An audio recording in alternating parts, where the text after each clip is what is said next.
बिहार विधानसभा speaker Prem Kumar को भले ही प्रेम का प्रतीक कहा जा रहा है और प्रेम कुमार ने भी सरकार और विपक्ष दोनों को समान महत्व देने का दावा किया है, लेकिन इतिहास बता रहा है कि जिस पार्टी का स्पीकर होता है, विधानसभा या विधान परिषद दोनों में उसका खेल सुगम हो जाता है। चर्चा यह हो रही है कि क्या बिहार में महाराष्ट्र वाला खेल हो सकता है। नमस्कार, आदाब, सत श्री अकाल। मैं हूं मनोज नारायण सिंह और आप देख रहे हैं मंथन टुडे। बिहार विधानसभा में भले ही एनडीए को 202 सीटों का बहुमत मिला, महागठबंधन के पास सिर्फ 35 विधायक हैं, लेकिन भविष्य में सियासी उथल पुथल के संदर्भ में स्पीकर के अधिकारों पर भी सबकी नजर टिक गई है। किसी दल का संख्या बल कम होने पर सत्ताधारी दल के पाले में जाने का पूर्व में इतिहास भी रहा है।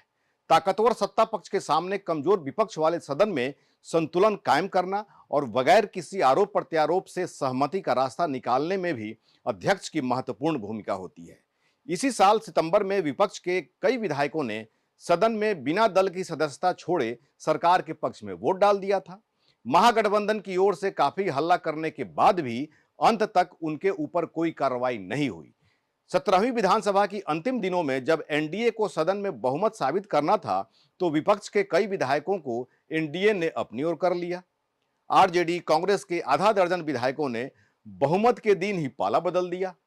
आरजेडी कांग्रेस की ओर से उनके खिलाफ कार्रवाई का अनुरोध किया गया, लेकिन मामला खिंचता ही चला गया। स्पीकर बीजेपी के थे, लिहाजा कार्रवाई की प्रक्रिया भी लंबी हो गई। जब चुनाव आया तो विधायकों ने इस्तीफा दे दिया। इसके पहले भी बीएसपी, एलजेपी की एक विधायक भी जेडीयू में शामिल हो गए थे। एआईएमआईएम के 5 में से 4 विधायकों ने पहले ही पाला बदलकर आरजेडी का दामन थाम लिया था।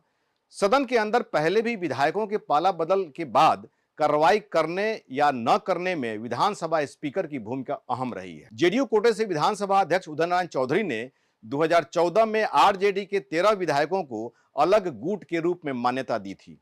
तब आरजेडी के पास केवल 22 विधायक ही थे। यह तय नियम अनुसार 2/3 से कम था, लेकिन विधायकों पर कोई कार्रवाई नहीं हुई। अब थोड़ा महाराष्ट्र पर भी निगाह दौड़ा लिया जाए। महाराष्ट्र विधानसभा में तोड़फोड़ का प्रकरण हुआ, जिसमें शिवसेना दो फाड़ हो गई।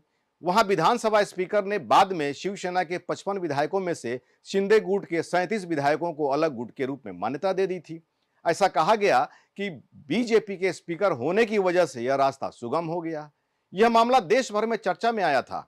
भविष्य में अन्य राज्यों में भी यदि सियासी उथल पुथल हुई तो विधानसभा स्पीकर की भूमिका आम होगी। बिहार में 1990 में बीजेपी के सहयोग से लालू यादव ने सरकार बनाई थी। फिर बाद में अपनी बहुमत साबित करने के लिए बीजेपी के 13 विधायक तोड़ लिए। इस तरह सत्ता के खेल में स्पीकर की भूमिका से इनकार नहीं किया जा सकता। अति महत्वाकांक्षी बीजेपी भी अगर महाराष्ट्र की तर्ज पर बिहार में भी खेल कर दे, इस आशय से इनकार नहीं किया जा सकता। यह तो अब वक्त ही बताएगा कि सत्ता के गलियारे में जो चर्चा हो रही है उसमें कितनी सत्यता है। निष्पक्ष खबरें देखने के लिए देखते रहिए मंथन टुडे। हमारे चैनल को लाइक करिए, सब्सक्राइब करिए और अधिक से अधिक लोगों तक फैलाइए, शेयर करिए। बहुत बहुत शुक्रिया।